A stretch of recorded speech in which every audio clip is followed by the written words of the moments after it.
shall I take us through the Lakers here? Yes, sir. All right.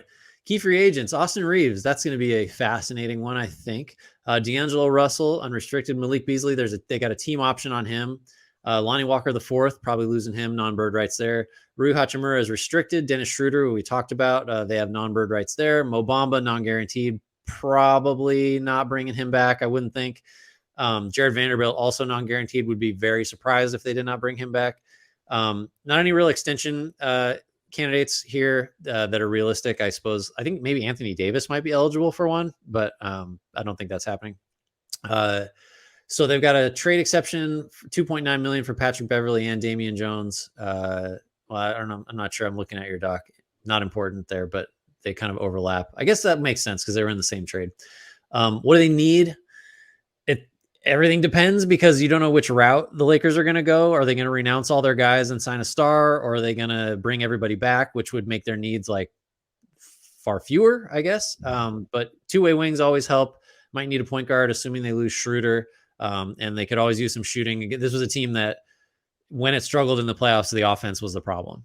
So you might want to just skew all of your free agent and trade speculation towards guys that are going to juice the offense, and you can just trust Davis and whichever of the core remains to defend there. I'm seeing what I did to you in my doc now, where I have Patrick Beverley and Damian Jones listed as their best spending tool. That was well, they're both trade exceptions, but it looked like a copy and paste because they're both 2.9 million and they expire the same day. But that makes sense when you're traded in the same deal. Yeah, and their cap, you described it best. Their cap situation is just, it's fluid. So like their best spending tool it's going to be probably the mini mid-level would be my guess, just because I think you bring back everybody. But if they wanted to, you can keep Vanderbilt, Reeves' cap hold, and get to like renounce everybody else, waive Mo Bamba, and you can get to like 30 million in cap space. I just don't know who that's getting you, who is then worth obliterating all of your depth. I do wonder though, does D'Angelo Russell's performance in the playoffs make it any more likely that they explore, and even Malik Beasley, because I think a lot of people now believe they're going to decline his team option, which everyone thought. I was wondering, do you just pick it up? Do you guarantee Mo Bamba just to have that salary to use as a trade? I still just fall on the side of they value Rui. I don't think you could just let D'Angelo Russell walk. And so I think they're going to be operating as an over the cap team. I think they sort of have to. For some of the same logic we talked about with the Clippers of, is it worth giving up X, Y, and Z to get this one piece? And it's like, this is a much higher stakes version of that. Cause you're talking about like I can't remember if we said it on this pod or the last one, but anyway, they won 70% of their games after the break. They had the second best record in the league. Bringing this whole thing back, or as much as you can realistically, given some of the non-bird stuff they have on some guys, seems like the play. But then there's Kyrie Irving, even though the Lakers have tried to like speak that out of existence for, several weeks, or sign and trade for Van Vliet or whatever. There's other options out there. I think the move is you bring back as much of this core as you can and hope that the tax pyramid level gets you another guy that you can play, big minutes in the playoffs, right? Like otherwise it's just, you're giving up too much. And and then like even sign and trades just limit you, because then you're hard capped. And that's even the same thing where it's like, okay, maybe you get to a point where you could spend your non-tax pyramid level exception, but there's a chance that if you complete a sign and trade, it comes at the expense of, well, we can't use our mid-level exception because we're hard capped and way too close there. I'm with you. And so just use the mini MLE. And by the way, which is like, they should be fine with it. But if they wanted to bring back everybody, like if you guarantee Malik Beasley's deal, and I guess let's just say you get rid of Bamba, but like depending on how much it costs to keep Austin Reeves, D'Angelo Russell, Rui Hachimura, you're running into the apron concerns anyway. Yeah. And so I still think they should be able to access the mini MLE. There's a chance though that if you want to bring back everybody, that you can't even do that. So are there any and first of all, I don't know who the D'Angelo Russell suitor would be that comes in and outbids the Lakers for him. And I would expect Rui to be back. Austin Reeves is interesting because he can get that 4-year deal. That's basically, it would be like poison pilled setup where it's a little over 100 million. I think at this point is what it scales to. I think they would match that. So I don't even think we need to, but is there a team that you could see coming in and forcing the Lakers to go matching that offer? I think there's probably a couple, right? I think there's a lot of teams. I feel like I know your answer now, but I was going to ask you, like, do you have any hesitation about matching the 4 for 98 or 4 for 101 that he's, I You think, just have going to to get? you have to average it out, and that's Yeah. 25 million a year for who's clearly a starting level rotation player on your team. Yes. I don't have hesitation, but it's a lot of money depending on how I think you get the option of how you want to spread it out. Like you need to divvy that up so that you're not working with like a $35 million cap hit in year. Cause his max salary in the first year of the third year of the poison pill, which would be the first year that the max salary kicks in. It's like 30 something, right? Yeah, it's like 36. I have right here. It's 36.9 million estimated to be at right now. That's wild. 36.9 million is going to be the 25% max in a couple years. We've come so far. So I think they match it.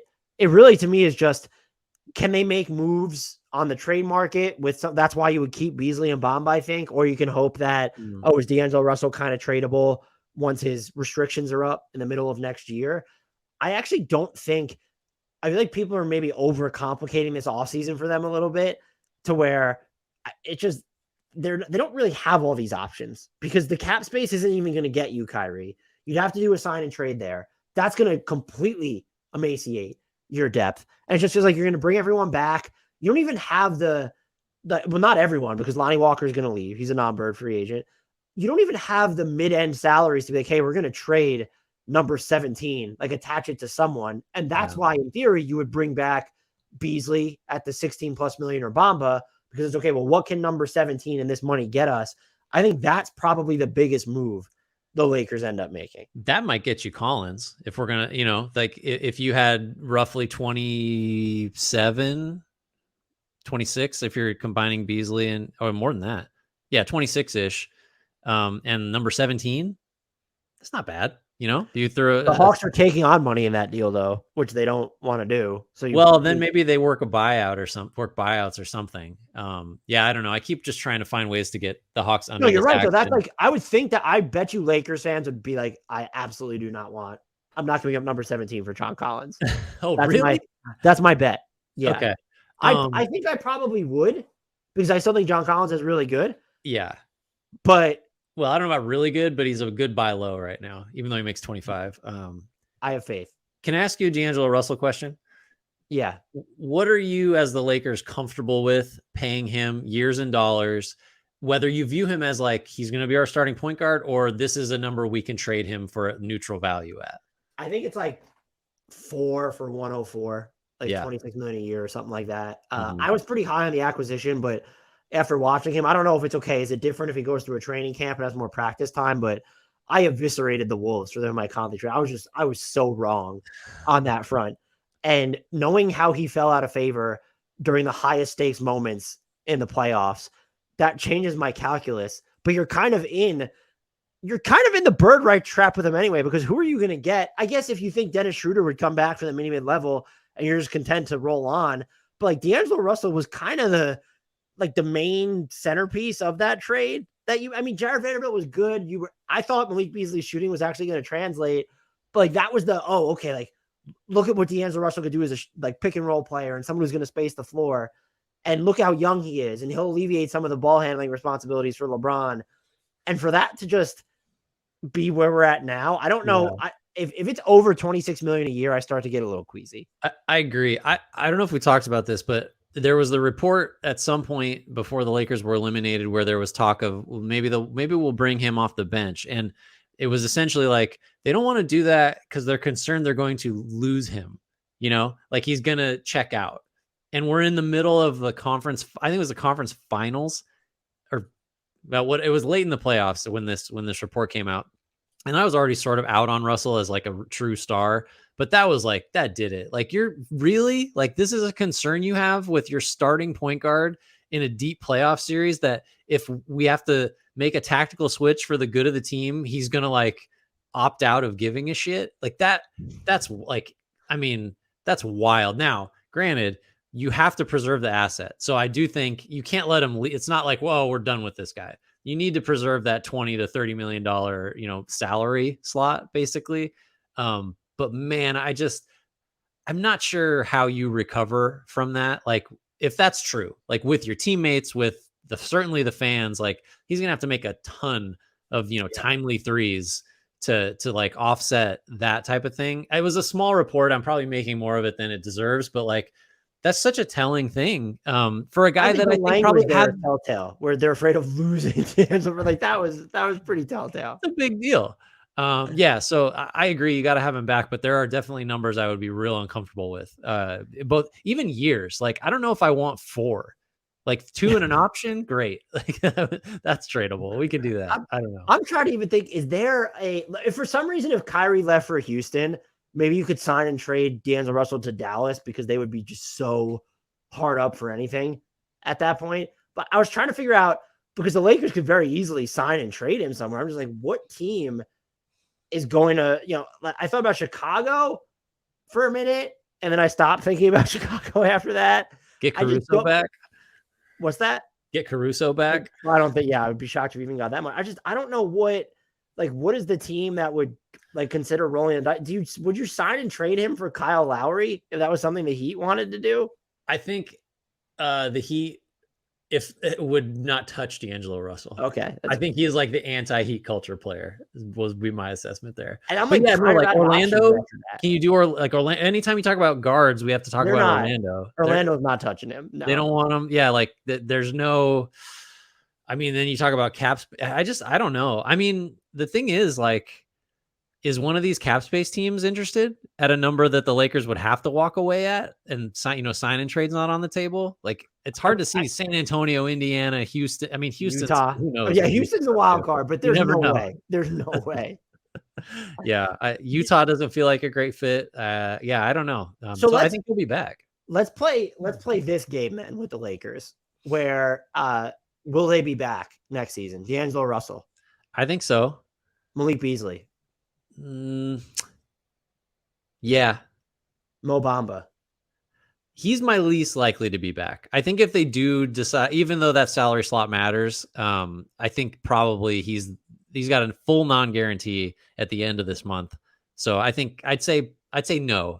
I got to pick somebody to not be back. Lonnie Walker the fourth. Oh, also not back. Do you remember what the numbers are on him? They can't. They have non-bird or partial bird on him. Is it non-bird? No, they have the non-bird. So the biggest salary that they could offer him to start next year is like $7.8 million, which basically like the mini mid level at that point. That might even be less than the mini mid level. I haven't seen a lot of sites have like, whatever. It's $7.8 million or the mid level. That's more of a maybe. I think you could get multi-year stuff from somewhere that the Lakers might not be interested in. Jared Vanderbilt. He's got to be back. Yeah, if they. Only way he's not back is if they trade him, because if they waived him, that would be an all-time flub. Troy Brown Jr. 1.9 is his cap hold. I'd say probably not. He wasn't playing much, right? Wenyen Gabriel. Probably not. I think you just go find a minimum guy. Austin Reeves. I think he'll be back. Yeah, I think he'll be making $25 million a year on average. Are there any like free agents you've thought about for them that stand out that could fall into the mini MLE range for them? Yeah, I mean, some of them are a little ambitious, like Gabe Vincent. I think he probably gets more than the mini. Dennis Schroeder has to be one of them. I didn't even name him, right? Oh, yeah. You think he's back? Like that might have to be a mini MLE candidate at this point. Well, with the promise of more potentially, because he's going to have a decent number of offers. Oh, you think? Well, I just remember thinking during the playoffs, like I think we talked about this, like with the Hawks, he was just such a spark plug offensive player when he was younger. And then suddenly he's like they're one of their best on-ball defenders for the Lakers. It's like, if you could get like the combination of those two things, that guy can play. Like he's a useful piece. I actually would be surprised if he got more than the mini MLE. Yeah, you're probably right. Would you use your mini MLE on him if you're the Lakers? I think he might be. And I'm sorry to interject on that. I just forgot to name him in that last exercise. But as you're going through the players that they could maybe target, I'm like, he might be the best guy that they could get with that tool. Do you think you could get Seth Curry for the mini MLE? Ooh. I think he just made 8 coming off last year. And so I think he probably could, because he has the injury concerns from last year. He had a bunch of them. And also he just wasn't even in the next rotation basically after the KD trade. But if you want someone to just, I mean, the best version of him is going to provide you spacing like few other guys, you know? So if it's like him or Schroeder. But my thing is, do you want that in another smaller player who's not going to play a ton of defense? Like, you very much need wings on this roster if you're, going to skew offense only. I think if you bring Russell back, someone like Curry makes way less sense. That's a great point because too. you certainly can't play them together against any half decent playoff lineup. I don't think. DiVincenzo, I said. What about Nickeil Alexander-Walker? That's a guy. I'm putting him everywhere because I think he's one of those guys I keep. He's my like buy low darling of the. I don't know if you're really buying low because he's had some moments in the playoffs, but that's someone I'm just like I would like some stock, please, if I can get some. I just don't know if I want him on that team with like what would his role be if you have D'Angelo Russell? That's another guy where it's okay if it's Schroeder, if Russell's gone and you're going to be able to get Schroeder and but even Nickeil Alexander-Walker, he's a restricted free agent too, so that just makes it's world tricky. Complicated. Yeah, I mean, if I'm the Wolves, I don't think I let him get away because of the defense that he showed in flashes, like just as an on-ball stopper, and then he's become a good shooter, and he's not, he's toned down some of his. He was one of the most unabashed chuckers like I've ever seen early in his career, and he's toned that down. But yeah, that's all I got for them. I mean, what about the bigger options too? We said Kyrie's unlikely. Someone like Van Vliet unlikely. I think you have to look at the mini MLE as their best, option. Yeah, and that's like I thought about Torrey Craig, Jalen McDaniels for this team, like just try and get some wing type players. In here. I thought about Jay Crowder for a hot minute, but I feel like that won't go over well with him and LeBron. Like, could they be a team that's like, does Danny Green, like, is he still going to be playing? Do you just get him to have Danny Green back on your team? And he was there when you won a title last. They're just the mini MLE options feel like they're very much wearing thin.